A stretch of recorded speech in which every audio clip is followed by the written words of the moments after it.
Welcome to Pocono Mountains Podcast. I'm Jim Hamill.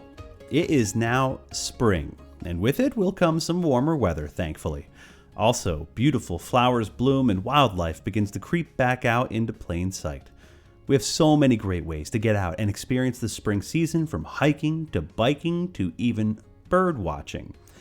And while there is plenty to enjoy, there is also a word of caution to residents and visitors alike to be vigilant when it comes to the outdoors and ticks. While they can be tricky to spot and potentially harmful if they should transmit disease, there's an amazing program in place at East Stroudsburg University that handles the testing of those ticks. More on the Tick Lab at ESU in just a bit. The Poconos is a year-round destination for millions, and with 2,400 square miles of rivers, lakes, forests, and mountains with historic downtowns and iconic family resorts, it's the perfect getaway. You can always find out more on PoconoMountains.com or watch PTN, the Pocono Television Network, streaming live 24/7. Thanks for listening to Pocono Mountains Podcast. We'll have a new episode each week highlighting lots of the fun things you can experience here in the Poconos. Subscribe and leave a review and or comment on whatever platform you listen. Back to the episode now. This Sunday, April 3rd, is the premiere of the new Pocono Mountains magazine. Each month, we hold a panel segment to discuss issues in depth, and this month, Brianna Strunk sat down at the campus of East Stroudsburg University with the people who make the Tick Lab function as a resource for everyone in the Poconos and beyond. Here's a listen to that segment. Hope you learned something you didn't know before. Hi everyone, Brianna Strunk here with Pocono Mountains Podcast. It's that time of year when we're all spending more time outdoors, especially here in the Pocono Mountains, but with that means tick season is here. But there is a lab right here in the heart of the Pocono Mountains at East Stroudsburg University where you can actually submit a tick to see if it was carrying any diseases and how long it was on you. It's really impressive. So here to talk all about the lab, we have State Representative Rosemary Brown, Nicole Chinisi, and Jamie Delcane. So thanks for having us here today. Thank you. Absolutely. Thanks for having us. Okay, first question coming to you, Nicole. The lab is actually located a floor below us right here in the Innovation Center. So tell us about the lab itself. Yeah, so Dr. Jane Huffman originally founded the lab in 2005, and we've been testing ticks. We do a lot of different wildlife research, but our tick testing is one of our most important things, where residents will submit their ticks to us. We test them for different tick-borne illnesses. They get their results back, and it helps them with early detection of a tick-borne illness. And is this lab very unique? It is. There's only a few of us in the United States, actually two that are really big in testing for residents. Wow. And thanks to a lot of work from State Representative Rosemary Brown, the tick testing is free to Pennsylvania residents, which is huge. I mean, I'm sure many people wouldn't submit ticks if they had to pay hundreds of dollars. So talk about that grant funding and what you want the public to know. It's really a tremendous service. So I want the public to know that if they do find a tick on them, sometimes you don't find the tick can fall off and you don't ever know that you've had a tick on you. So that's important to know too. But if you do have a tick on you, or if your child has a tick or anyone you know, that they should immediately take it off as soon as they find it and place it in a plastic bag and then go to the ticklab.org site and be able to fill out the information to send the tick in to be tested. The testing of the tick is so important because it gives you an indication what pathogens or what disease might be inside that tick.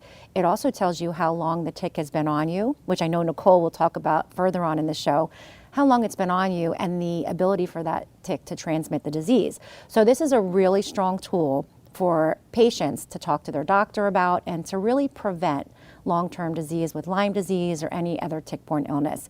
So with that, Pennsylvania being one of the highest as far as Lyme disease in reported cases, I realized that this was something that was extremely important.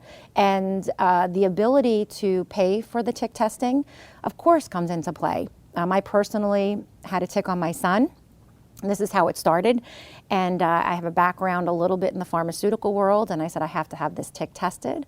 I brought the tick into the lab, and they said, Rosemary, would you like the tick tested for Lyme disease, or would you like the full panel of pathogens that seem to be showing up in ticks? And I said, give me the full panel. Of course, this is my son, and this is health. and what more important ways to spend your money. But it was still a bill, and I thought this is really tough because this is important for people to have done to prevent disease. But the financial piece of it shouldn't hinder the fact of protecting your family or yourself. And so right at that, the wheels started turning in my head what I could do in my position as a state representative. So here I was a mom, had this situation, and then took the opportunity of being in my role to see what I could do better. And that's when I came up with the idea that, boy, we should subsidize this because it could help prevent long-term disease. And it also could help build on the surveillance and the data that is really necessary to better understand Lyme disease and tick-borne illness. Such great points. So once again, the basic panel of tick testing is free to Pennsylvania residents, but we do have a lot of people watching this show outside of Pennsylvania, and like you said, one of the only labs in the country in the area doing this. So what if someone from outside of Pennsylvania is watching this and they want to submit a tick? Absolutely. So you could still use our service even if you're not a resident. So ticklab.org is our website. You go on, fill out your information. Unfortunately, if you're not in Pennsylvania, there is not funding for you to receive it for free. But our basic panel is only $50, and right now it covers 5 tick-borne illnesses, and they're the most common tick-borne illnesses that we find in ticks in the Northeast. So they still have access to the testing, which provides, as Representative Rosemary Brown has said, very important details to what you've been exposed to. So hopefully you can use that as a tool and a guide for your physician to understand any symptoms that may arise. And the ticks go through different stages. So it is astounding to see when they are little. They are the size of a freckle, the size of a pen tip, and then they get larger and larger. So walk us through the process of how you test a tick once it arrives here to the facility. Absolutely. So the ticks usually arrive in the mail. We do have drop boxes outside of our building and at Representative Rosemary Brown's office. But the tick arrives, we crush it up we identify it, we do the engorgement, we tell you how long that tick has been attached, which gives you important information of your risk for tick-borne pathogen to be transmitted. We crush it up, we go through the scientific method of what we extract out as DNA. DNA makes the testing very accurate. Then it goes through the polymerase chain reaction, which a lot of people might be familiar now with COVID testing, which uses that qPCR. It's the same testing method. We target regions of the pathogen's DNA, and then once the results are done, we put it in the computer and you get a text message and an email within 72 hours. As simple as that. It's very simple. And Jamie, you're big in this process with prevention, and we all know here in the Poconos, especially this time of year, people are going outside, hiking, biking, Lyme disease being very high here in Pennsylvania. So what can people do, whether they live here in the Poconos or are just visiting on vacation? What do you suggest they do before heading outside? Yes, of course. Prevention starts before going outdoors. So we would recommend treating your clothing and your gear, and then also packing a tick spray for your skin. Also wear light-colored clothing. Tuck your pants into your socks. Wear long sleeve shirt and pants, and wear a hat. Those are great tips. Yeah. And then what about after spending time outdoors? You come inside, is there some sort of way to check for ticks? Because as we said, some of them are very small, could be easily mistaken for a freckle. Yes, yes. So before going indoors, it's really important to check yourself, your loved ones, your pets, and ticks are drawn to dark, moist areas on your body. So it's important to check those hard to reach areas and check spots. So on your back, under your armpits, behind your knees, hairline, behind your ears, belly button, between your fingers and toes. Wow. Yeah. And this time of year, spring, summer, are there certain ticks that we should be on the lookout for? Yeah, so the most active ticks during that spring and summertime are the adult female black-legged deer ticks, the nymph black-legged deer ticks, the Lone Star adult female and nymph ticks, and then as well as the adult American dog ticks.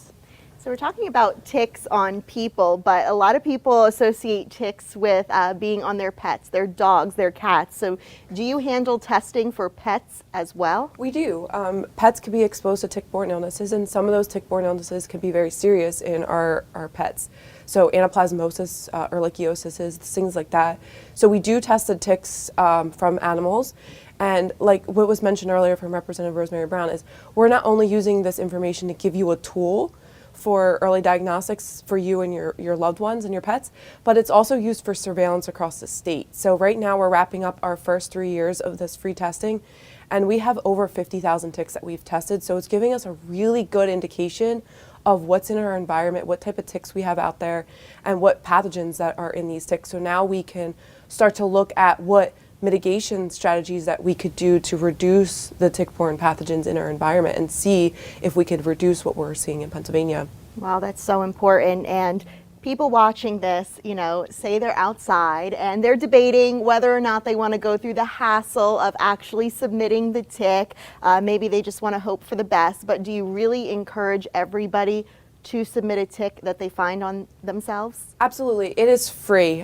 So other than just filling out the information and slapping a stamp on that envelope, send it in, because even if you're not as worried about tick-borne illnesses, it could give us a lot of information and indication of what's going on in our environment.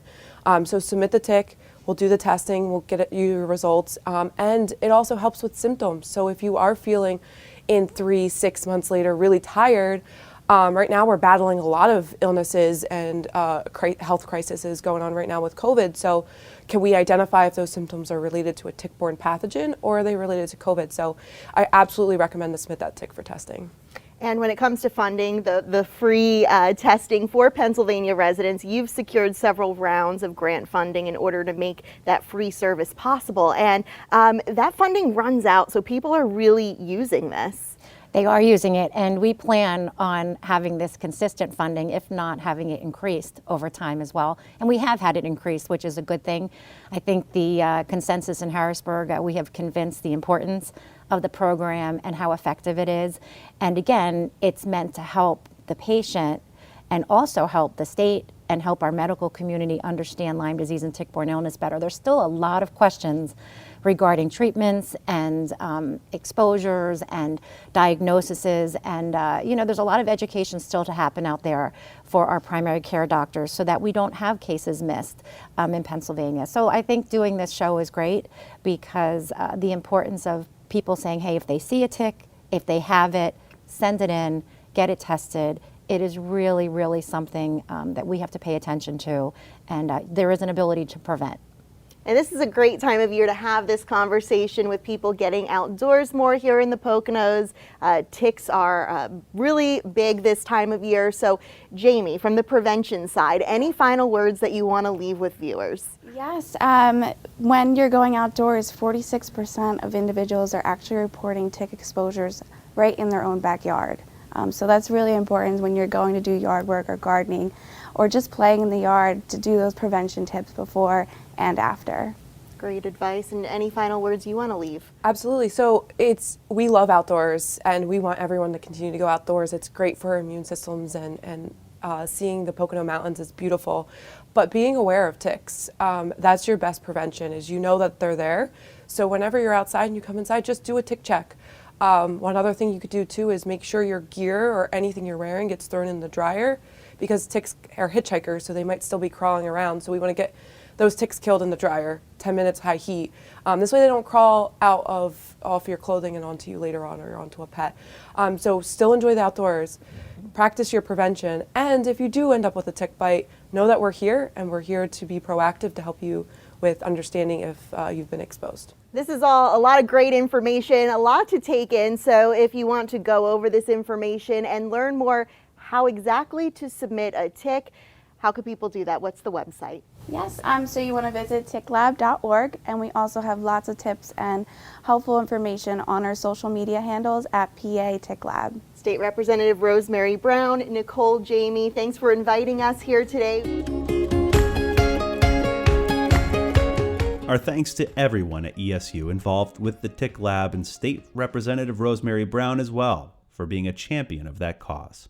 I grew up here in the Poconos, and now we're covering the Poconos on PTN. We go to all the big events, like the races. Getting to ride all the rides the Poconos has to offer. We explore all the downtowns. But no matter how much we cover the Poconos, it is really hard to keep up with these two. This is a pretty spectacular way to enjoy the scenery here in the Poconos. You see everything. The Pocono Television Network, everywhere you are, and it's streaming live at PoconoTelevision.com. We're back. I'm Jim Hamill. I mentioned at the top of the podcast about bird watching. Pocono Television Network had a segment about the hobby just a couple years ago, and it's still as relevant as it was then today. Thank you and enjoy.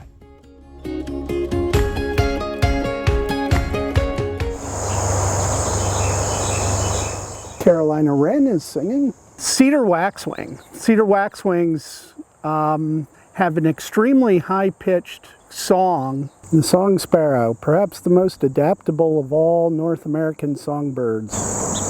I've been a bird watcher for 40 years. But then, of course, I grew up here, so I spent all my time running around in the forests and splashing in the creeks. Catbird in the pokeweed. And so pokeweed is one of the real critical fuels for helping them put on weight fast to help with migration. Poconos are a fantastic place to go birding, and now that we have an even expanded network of open space properties, the opportunities are that much greater to get out there and enjoy birds here in the Poconos. If you really like to go hiking, don't go out with birders, because birders will stop for a fairly decent period of time just to wait and listen. You really need two things: a good pair of binoculars and some reference material. Now there's all kinds of stuff available for your smartphones. A field guide to the birds, and it could be digital now on your phone. The star, the highlight of the Forever Green Preserve is the bald eagles. So there's an active bald eagle's nest here on the property. This nest has been here probably a decade. Even without eagles in the nest, it's still an impressive sight. They will add more sticks to it every year. It's not too uncommon where nests actually get so large that the trees can no longer support them. Everything about the Poconos is perfect for eagles. They just weren't here. Now there's probably 20 nests in Monroe County alone. You can never have a bad experience when you go birding. The birds are vocal, they're active during the day, they're colorful, beautiful, they engage in incredible behaviors, and so they're just a lot of fun to pay attention to. So it's a great way to connect with nature. The Tick Lab at East Stroudsburg University, and bird watching in the Poconos. Two extremely important ways to know more about our ecosystem and how we can benefit from being outdoors and using best practices to keep us and wildlife safe. Thank you so much for listening to Pocono Mountains Podcast. Please remember to subscribe anywhere podcasts are available. Come visit us in the Pocono Mountains. Plan your trip today.